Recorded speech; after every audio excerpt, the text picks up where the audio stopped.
আলাইকুম, আমাদের প্রত্যেককে চ্যানেল আই সংবাদে এখনকার সংবাদ আয়োজনে সাথে রয়েছে আমি তাসফিন আশরাফ।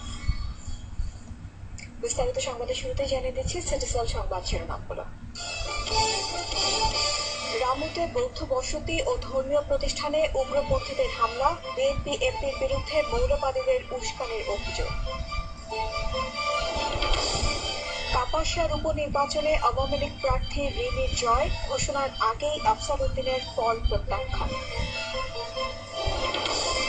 আগামীকাল 14 বছরে পা রাখছে চ্যানেল আই, দেশ জুড়ে আমার চ্যানেল আই দর্শক ফোরামের আনন্দ আয়োজন। এবং বিমানকে অযোগ্য ও অদক্ষ প্রতিষ্ঠান বললেন স্বয়ং অর্থমন্ত্রী, এরকম প্রতিষ্ঠান রাখা উচিত নয় মন্তব্য।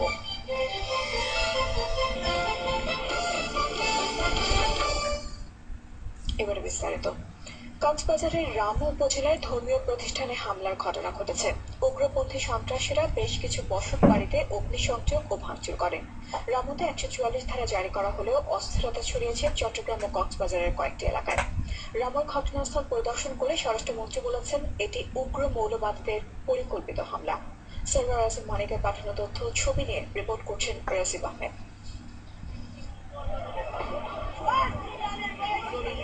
শনিবার গভীর রাতে কয়েকটি ধর্মীয় প্রতিষ্ঠান সহ 20টি বাড়িতে আগুন লাগিয়ে দেয় উগ্র সন্ত্রাসীরা। ভাঙচুর করে শতাধিক বাড়িঘর।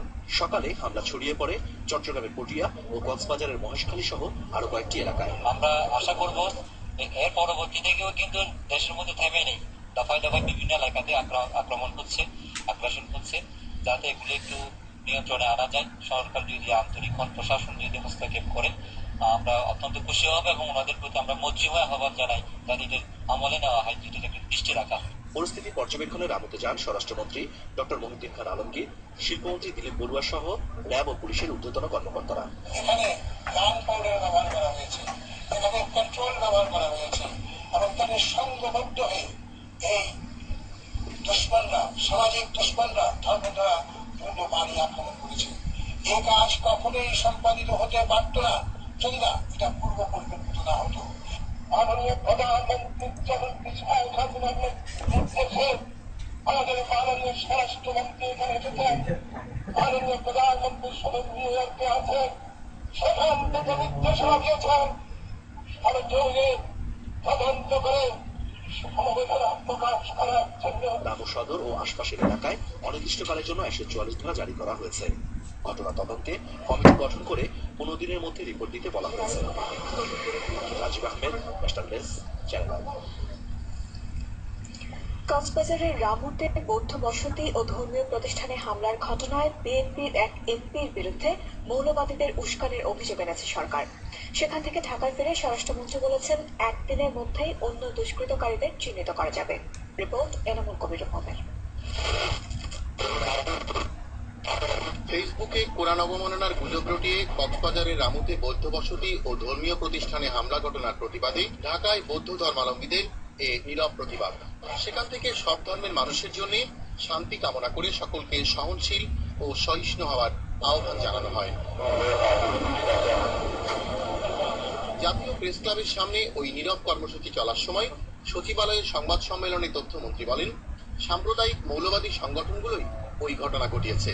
ধর্মের ভিত্তিতে যারা সাম্প্রদায়িক রাজনীতি বাংলাদেশে করছেন প্রকাশ্যে অপ্রকাশ্যে, তারা সবাই জড়িত থাকতে পারে, কিন্তু এটা যে জনগণের মানে এক ধর্মের লোক আরেক ধর্মের উপরে আক্রমণ করছে এরকম ঘটনা নয়। শীর্ষ কয়েকজন ব্যক্তিবর্গ ওই উপস্থলে তাদের উপস্থিতি দেখা গিয়েছে, সেই থেকে আমরা মনে করছি যে এটা একটা সংগঠিত পরিকল্পিত আক্রমণ। তথ্যমন্ত্রীর সংবাদ সম্মেলনের ঘণ্টাখানেক পর রামু থেকে ঢাকায় ফিরে আসেন স্বরাষ্ট্রমন্ত্রী। তেজগাঁওয়ের হেলিপ্যাডে তিনি বলেন, পরিস্থিতি এখন পুরোপুরি আইন শৃঙ্খলা বাহিনীর নিয়ন্ত্রণে। এই এলাকায় বিএনপির একজন সাংসদ আছেন, অভিযোগ করা হয়েছে যে সাংসদ যারা অপতৎপরতা চালানোর জন্য সেখানে সংঘবদ্ধ উপস্থিত হয়েছিলেন, তাদেরকে দিয়ে ওই এলাকায় তাণ্ডব লীলা এমনকি খুন করার জন্য আহ্বান জানিয়েছিলেন। ঘটনা তদন্তে চট্টগ্রামের অতিরিক্ত বিভাগীয় কমিশনারকে প্রধান করে 4 সদস্যের কমিটি গঠন করেছে সরকার। দায়ীদের চিহ্নিত করা ছাড়াও কোনো সরকারি কর্মকর্তার দায়িত্বহীনতা ছিল কিনা তাও খুঁজে দেখে 10 দিনের মধ্যে রিপোর্ট দেবে কমিটি।